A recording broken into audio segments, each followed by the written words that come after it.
President Trump having fun tossing paper towels into a crowd at a church in Puerto Rico last week. Doug Mills, The New York Times. The situation in Iowa remains horrifying. More than a third of the population has been without clean water for 3 weeks, and waterborne diseases appear to be spreading. Only a sixth of the population has electricity.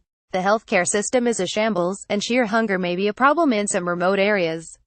Fortunately, the federal government is going all out to aid its citizens in distress. The president is making disaster relief a top priority, while praising the often heroic efforts of Iowa residents to help themselves. And generous aid, he promises, will continue as long as it's needed. Okay, I lied. The dire situation I just described is in Puerto Rico, not Iowa, which happens to have just about the same number of U.S. citizens. And my upbeat portrayal of the federal response, which is how things might have played out if this nightmare were, in fact, in Iowa, is the opposite of the truth. What we're actually witnessing, in effect, is the betrayal and abandonment of 3.5 million of our own people. It's hard to make an accurate assessment of the initial emergency response to Hurricane Maria, although there are a number of indications that it was woefully inadequate, falling far short of the response to natural disasters in other parts of the United States. What is clear, however, is that recovery has been painfully slow, and that life is actually getting worse for many residents as the cumulative effects of shortages of power, water and food take their toll. And the Trump administration seems increasingly to see this tragedy as a public relations issue, something to be spun, partly by blaming the victims, rather than as an urgent problem to be solved.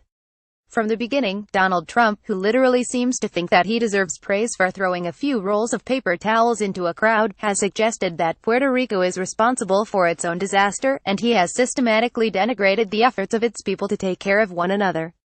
Early this week, for example, he tweeted out a video showing a positive view of recovery efforts very much at odds with most independent reporting, and featuring remarkably few Puerto Ricans. And as the Washington Post notes, there's a very telling piece of editing. One segment showed Forest Service workers clearing a road, but it cut off just before the official being interviewed praised local efforts. The citizens of Puerto Rico were doing an outstanding job coming out and clearing roads to help get the aid that's needed. Puerto Ricans behaving well, it seems, doesn't fit the official storyline. Meanwhile, it took almost 3 weeks after Maria struck before Trump asked Congress to provide financial aid, and his request was for loans, not grants, which is mind-boggling when you bear in mind that the territory is effectively bankrupt. And then came Thursday morning, when Trump once again blamed Puerto Rico for its own disaster and appeared to threaten to cut off aid from the Federal Emergency Management Agency and the military. Just to be clear, Puerto Rico was in severe financial and economic difficulty even before the hurricane, and some of that reflected mismanagement. But much of it reflected changes in the global economy, for example, growing competition from Latin American nations, reinforced by policies imposed by Washington, like the end of a crucial tax break and the enforcement of the Jones Act, which forces it to rely on expensive U.S. shipping. And Puerto Rico is hardly the only U.S. region suffering difficulties in the face of global economic change, and such regions can normally count on federal support to help limit the hardship.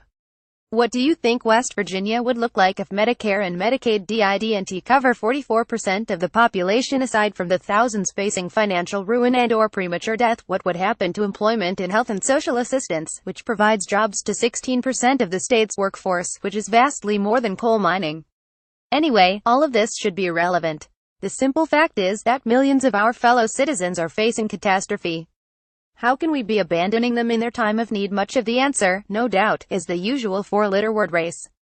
Puerto Ricans would doubtless be getting better treatment if they were all of, say, Norwegian descent.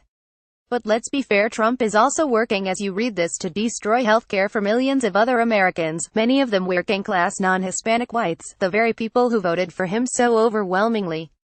I wouldn't go so far as to call him an equal opportunity monster. He clearly has a special animus toward minorities, but his self-centeredness and complete lack of empathy extend quite widely. Whatever the precise mix of motives, what's happening in Puerto Rico is utterly shameful. And everyone who enables the regime perpetuating this shame shares part of the guilt.